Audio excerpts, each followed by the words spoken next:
ये है गांव की एक सीधी सादी बहू जिसके पास ज्यादा दौलत तो नहीं, पर दिल में भगवान के प्रति सच्ची भक्ति है। और ये गरीब घर की बहू अपने परिवार के लिए कुछ खास करना चाहती थी, लेकिन जब घर में तेल और बेसन भी ना हो तो क्या किया जाए। दिवाली के कुछ दिन पहले ही राकेश जहाँ पर मेहनत मजदूरी करता था वो काम ही बंद हो गया। आप बहुत परेशान लग रहे हैं। दिवाली का त्योहार आ रहा है और आपने इस तरह अपना मुंह बना रखा है, कैसे चलेगा? तुम नहीं समझ सकती लक्ष्मी। मैंने सोचा था इस दिवाली तो कुछ अच्छा होगा। मैंने सोचा था कि ये दिवाली मैं अपनी पिछली दिवालियों से बेहतर मनाऊंगा, लेकिन मैं जहाँ काम करता था वो काम ही बंद हो गया। तभी वहाँ पर लक्ष्मी के सास ससुर भी आ गए। कोई बात नहीं बेटा, हम गरीबों के साथ ऐसा ही होता है। किसी भी नौकरी का कोई भरोसा नहीं, कब धोखा मिल जाए। मैं तो बचपन से यही झेलता आ रहा हूँ। जरूर हमारे घर में किसी ने जादू टोना कर रखा है। जब भी कुछ अच्छा होने वाला होता है तुरंत बेड़ा गर्क हो जाता है। अरे नौकरी जानी ही थी तो दिवाली बाद चली जाती। माँ जी आप चिंता मत करो, मुझे माता लक्ष्मी पर पूरा भरोसा है। एक ना एक दिन वो हमारी जरूर सुनेंगी। खैर इसी तरह दिन बीतते गए। राकेश हर जगह मेहनत मजदूरी करने जाता था, लेकिन उसे कहीं काम नहीं मिल रहा था। जो पैसे थे वो खर्च हो गए थे, क्योंकि मजदूरों का घर ऐसे ही चलता है, रोज का खाना और रोज का कमाना। जो थोड़े बहुत पैसे बचे थे वो भी दिवाली तक पूरी तरीके से खत्म हो गए। दिवाली के सिर्फ 2 दिन पहले राकेश घर नहीं लौटा। वो गांव के अपने खेत में अकेले बैठा रो रहा था। मेरे घर में माता पिता और मेरी पत्नी है, सब मेरे ही भरोसे हैं। मैं जवान मुश्तंडा होकर अपने परिवार को नहीं पाल सकता तो मेरा जिंदा रहने से फायदा ही क्या। साल में सिर्फ 2-3 महीने ही काम मिलता है, उसके बाद काम ही नहीं मिलता, जबकि मैं पूरी ईमानदारी और मेहनत के साथ काम करता हूँ। राकेश अपने खेतों में बैठकर ये सब सोच ही रहा था कि तभी वहाँ पर उसका दोस्त विक्रम आ गया। और भाई राकेश, यहाँ अकेले अकेले क्यों बैठे हो? दिवाली आने वाली है, अपने दोस्त को पार्टी नहीं दोगे? विक्रम दिवाली सबके लिए है, मेरे लिए पर्सनल दिवाली नहीं है जो मैं किसी को पार्टी दूं। तेरे लिए भी तो दिवाली है, तू ही दे दे पार्टी। अरे कैसे दे दूं राकेश भाई पार्टी, मैं तो शुरू से ही नल्ला और बेरोजगार हूँ। ये तो अच्छा हुआ इस बार फसल अच्छी पैदा हो गई, वरना मेरा बाप तो मुझे घर से ही निकाल देता। यार विक्रम, मैं सोच रहा हूँ ये गांव छोड़कर हमेशा के लिए कहीं शहर चला जाऊं, वहां अच्छी कमाई हो जाएगी, ढेर सारे पैसे कमाकर फिर मैं घर आ जाऊंगा।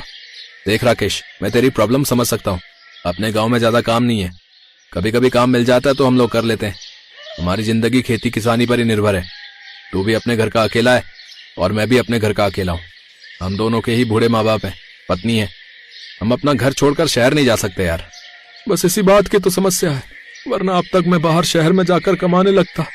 राकेश उस रात अपने घर बहुत देर में पहुंचा। उसकी पत्नी और माता पिता परेशान हो गए। राकेश बेटा तू इतना ज्यादा परेशान क्यों रहता है? इतनी देर में घर आया है, पक्का खेतों के पास बैठकर रो रहा होगा। अरे नहीं माँ, मैं खेतों के पास इसलिए बैठा था क्योंकि वहां पर गांव का मेरा एक दोस्त विक्रम आ गया था, उसी के साथ थोड़े गप्पे मार रहा था। बेटा हम तेरे माँ बाप हैं, जब तू बोलना नहीं जानता था ना तब भी हम पहचान जाते थे कि तू भूख की वजह से रो रहा है या सूसू की वजह से, समझा? खैर राकेश खाना पीना खाकर अपनी पत्नी के साथ कमरे में लेट गया। 2 दिन बाद दिवाली का दिन फाइनली आ ही गया। पूरा गांव जगमगा रहा था, बच्चे पटाखे चला रहे थे। अरे बहू, इस दिवाली हम क्या करेंगे? न घर में मिठाई है न पकवान, कैसे मनाएंगे त्योहार? माँ जी, भगवान ने हमें जो दिया है वो काफी है, मैं कुछ न कुछ बनाऊंगी जरूर, आप देखती जाओ। लक्ष्मी की सास ये सब देखकर अपनी बहू लक्ष्मी के बारे में ही गलत सोचा करती थी, लेकिन उसके मुंह पर कभी कुछ नहीं कहती थी। उसकी सास अपने कमरे में चली गई और अकेले में बैठकर सोचने लगी, मुझे तो लगता है हमारे घर की गरीबी की वजह मेरी गवार बहू ही है। जब से इस घर में इसके कदम पड़े हैं तब से न काम अच्छे से चल रहा है, न ही मेरा बेटा खुश रह पा रहा है। अगर मैं सबको ये कह दूंगी तो सबको बुरा लग जाएगा। खैर रात हो गई और सभी लोग दिवाली मनाने लगे। दिल से दिवाली मनाने की बात करने वाली बहू के पास न तेल था न आटा, मगर उसके मन में थी भगवान के प्रति सच्ची श्रद्धा और कुछ कर दिखाने का हौसला। तेल और बेसन नहीं है, पर गाय माता का गोबर तो है, क्यों ना कुछ अनोखा किया जाए। गोबर के पकौड़े बनाऊंगी और भगवान को अर्पण करूंगी। गरीब बहू ने गाय के गोबर को भगवान का प्रसाद समझकर पकौड़े बनाए, पर उसे नहीं पता था कि उसकी ये साधना उसे कितनी बड़ी खुशी देने वाली थी। अरे बहू, ये क्या कर रही हो? गोबर के पकौड़े? माँ जी, ये गोबर हमारे लिए पवित्र है। गोबर से बने ये पकौड़े हम भगवान लक्ष्मी को अर्पण करेंगे, वो जरूर हमारी पूजा सुनेंगी। बहू ने अपने घर के हालातों से हार मानने की बजाय दिल से भगवान की पूजा की। गोबर के ये पकौड़े उसके समर्पण का प्रतीक थे। हे माँ लक्ष्मी, ये गोबर के पकौड़े मेरे पास कुछ और नहीं होने के कारण है, लेकिन मेरी भक्ति सच्ची है। कृपा करके हमें आशीर्वाद दे ताकि हम इस दिवाली को हंसी खुशी मना सके। लक्ष्मी अपने सास ससुर और पति के साथ माँ लक्ष्मी की सच्ची श्रद्धा से पूजा करने लगी। तभी अचानक एक तेज रोशनी के साथ वहाँ पर माँ लक्ष्मी स्वयं प्रकट हो गई। ये देखकर सभी हैरान हो गए और उनके चरणों में गिर गए। तभी माँ लक्ष्मी बोली, बेटी, तेरी भक्ति और विश्वास ने मुझे यहाँ बुलाया है। तूने जो गोबर के पकौड़े बनाए हैं वो साधारण नहीं, तेरी श्रद्धा का प्रतीक है। मैं तुझसे प्रसन्न हूँ। माँ लक्ष्मी, मेरे पास और कुछ नहीं था, मैंने बस आपको मन से याद किया। ये सब आपकी कृपा है।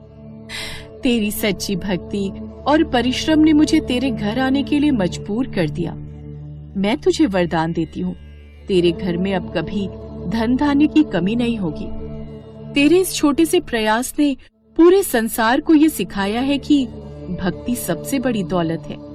बहू, तुझे तो हमने कभी समझा ही नहीं। तेरी भक्ति ने हमारे पूरे घर की किस्मत बदल दी। अब हमारे घर में हमेशा लक्ष्मी का वास रहेगा। अब उसकी सास को मन ही मन गिल्ट फील होने लगा, क्योंकि वो अपनी बहू के बारे में गलत सोचती थी। उसे यही लगता था कि लक्ष्मी गंवार है, उसके कदम गलत है, इसी वजह से घर में तरक्की नहीं हो रही। उसने खुलकर तो नहीं कहा, लेकिन हमने तुझे हमेशा गरीब समझा, पर आज तूने हमें सिखा दिया कि असली दौलत दिल की होती है। तेरे गोबर के पकौड़े और तेरी भक्ति ने हमारे घर को धन्य कर दिया। बेटी, तुझे भगवान का वरदान मिला है। हम तुझसे बहुत खुश हैं। आज से तू हमारे घर की लक्ष्मी है। दिवाली दौलत और दिखावे का त्योहार नहीं, बल्कि दिल से मनाने का त्योहार है। बहू की भक्ति ने दिखा दिया कि सच्चाई और ईमानदारी से बड़ी कोई दौलत नहीं होती। माँ लक्ष्मी उन पर कृपा करती हैं जिनके दिल में सच्ची भक्ति होती है। हमारे गोबर के पकौड़े और माँ लक्ष्मी की कृपा ने हमें सिखाया कि दौलत से नहीं, दिल की सच्चाई से घर चलता है।